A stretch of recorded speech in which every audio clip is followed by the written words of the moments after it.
Good morning, everyone. It is November the 12th, about 11 a.m. here as recording time on the East Coast of the United States. And I want to give you an update on a critical location on the front line. On my short videos, when I'm not doing lives, I'm trying to focus only on facts. Had a good long conversation with Professor Gertis last night. He says, Greg, keep telling us about the map. You're the only one that runs the front lines as much as you do, and you need to keep telling us and explaining to us what's going on the front. So guys, here it is. We do have a critical development on the front lines of the war in Ukraine. Specifically, I want to talk about the Kurakhove Dam being blown. Now, I know that we talk about several cities and battles that are important right now, one of which is Kurakhove, Pokrovsk, and in just a moment, I'm also going to show you the connection between Kurakhove and Pokrovsk. It's very important what is happening right now. And then, of course, we talk about Kupiansk, Chasiv Yar, Sumy, the Kursk operation, big cities of Kharkiv and Zaporizhzhia and Kherson. But for today, for the next few minutes on this short critical update, I want to explain to you why the Kurakhove Dam being blown is very important, but not something to panic about. Will it have an effect on the battle in Kurakhove? Of course, it will. And I will explain to you why. But here on this image, you can see an arrow to the, let's just call it the left side, or it would be the west side of the reservoir there at Kurakhove.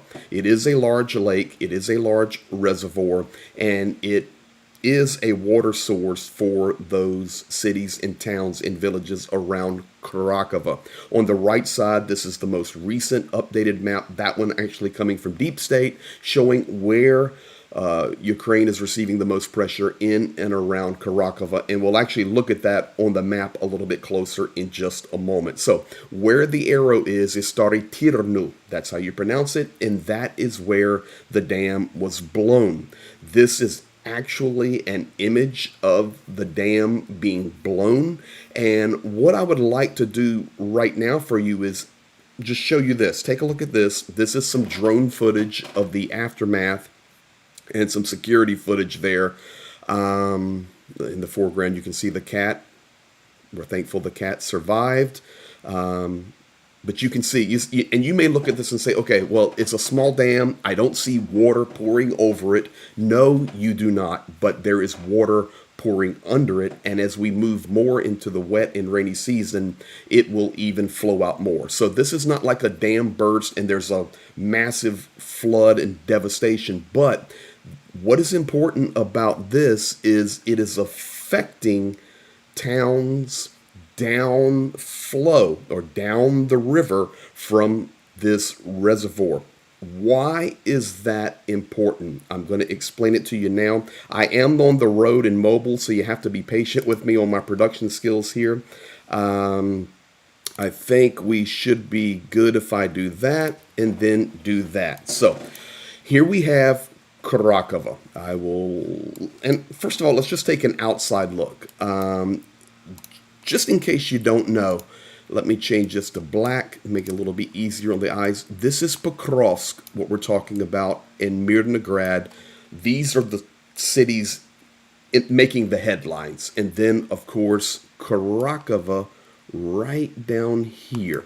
We know that Ugledar fell about 4 or 5 weeks ago, and we can see where Russia has pushed up from Ugledar.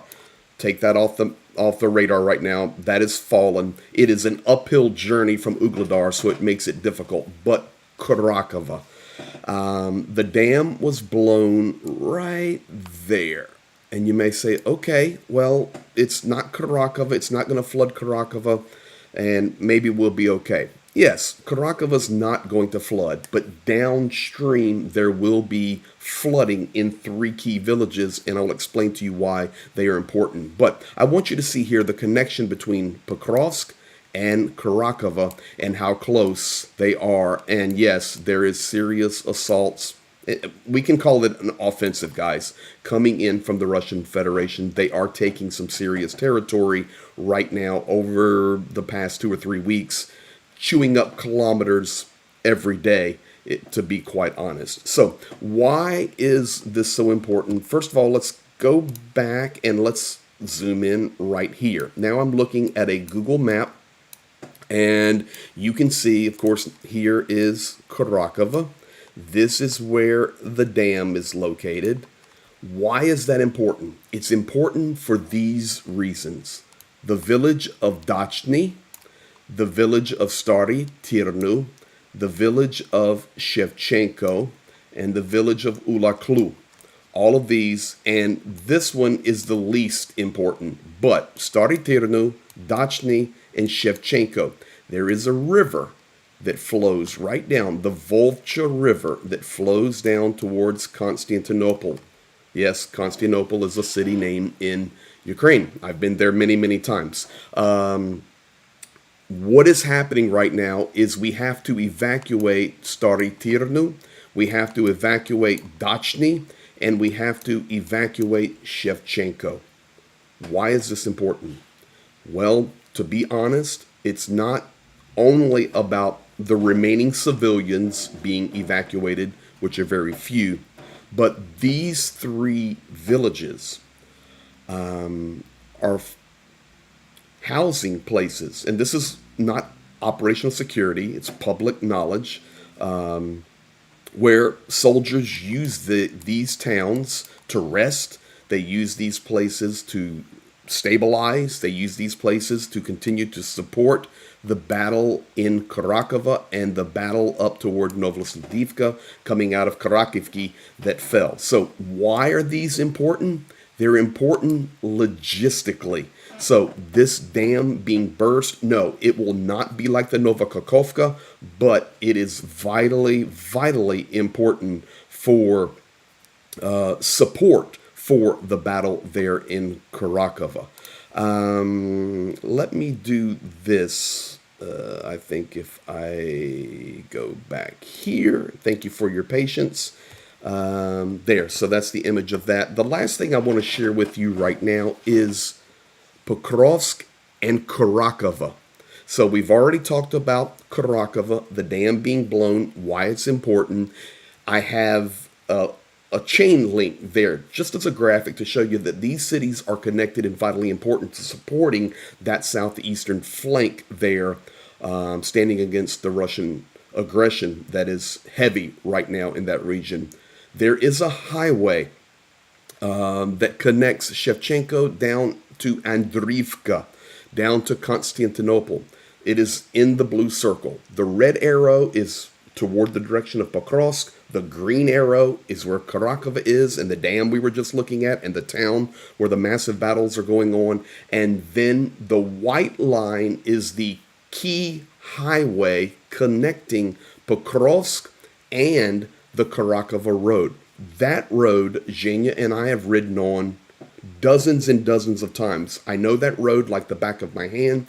That road now is impassable due to artillery that is coming in. I want to share this with you just so that you can see a little bigger picture and understand it a little better. Let's go back to Deep State for this, and I'll just show you. If I can get it all on the same screen, and I can, great. Let's go to black. Pokrovsk is here, Mirnograd is here, Russia pushing in, Russia pushing in, Russia pushing in. The city limits actually come down to like this, so that tells you how close Russia is getting to Pokrovsk and Mirnograd. A couple of kilometers from Mirnograd, 5 or 6 kilometers from Pokrovsk, but the road here, you can't even see it. It connects Shevchenko, Andriivka, and Constantinople. It winds down like this, coming downhill, significantly downhill through Andriivka and Constantinople.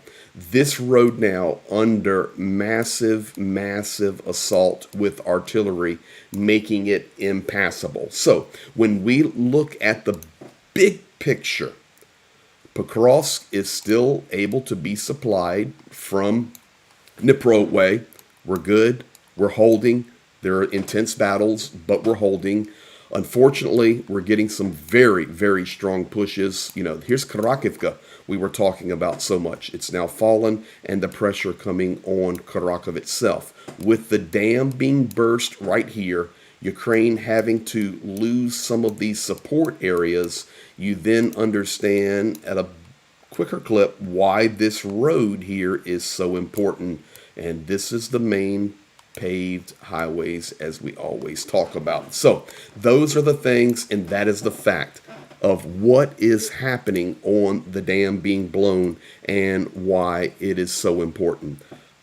Pokrovsk, Kurakhove, you may ask, okay, Greg, how long does it take to drive down that road there, for example, in the blue circle from Pokrovsk down to Andriivka? About 45 minutes. The road was already in very, very bad condition in certain areas, and now it's impassable. Not only, not due to the condition, you can get around damage and destruction, but it's due to the danger of nonstop artillery and drones. So this is a key road that we need to look at.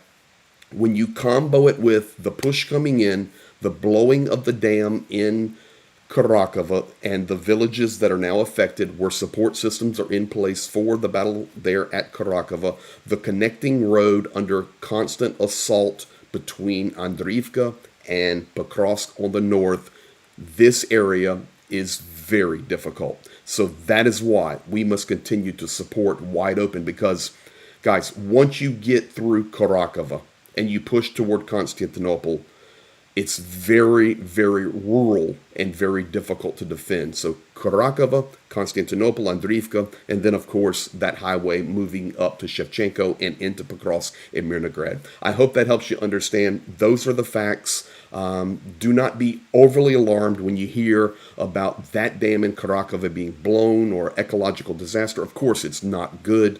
But it is not like the Novokakhovka and Ukraine doing what they need to do to restabilize, reposition soldiers so that we can continue to support the battle there in Kurakhove and the battles in Pokrovsk and Mirnograd as Russia pushes in and Ukraine defends. Guys, I want to thank you for being here. I hope you're enjoying the facts only videos. I do have a live coming where we are going to look deeply into the front lines, every bit of the front lines, lots of movement I need to explain to you. And if you're new here and a new subscriber, I work on the front lines of Ukraine. I come and go from the United States nonstop. I have worked in Ukraine for 26 years, speak the language. We work all along the front lines there with my partner and our nonprofit organization. And we will be diving deep on that. I'm awaiting some video in from Zhenya. I have to travel this evening, so I have moved the live from tonight to tomorrow night. So the live update, digging deep on the front lines, will be tomorrow night, Wednesday, November 13th at 9 p.m. Eastern. Guys, thank you. Thank you for all that you do. There's some of the soldiers we support. There's Wasp and Kola.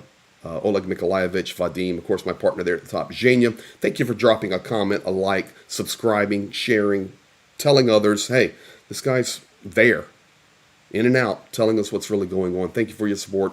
And most importantly, thanks for my great team of moderators and our wonderful Discord community you may want to join. You guys be blessed. Oh, by the way, I give away free battle flags occasionally, and tomorrow night on that live stream, we're going to give away autographed signed battle flag from Fish on the front lines, and no money, just a free drawing, just to say thank you to the community and give back to all of you wonderful people who help us support Ukraine. You guys be blessed, and we'll talk to you soon.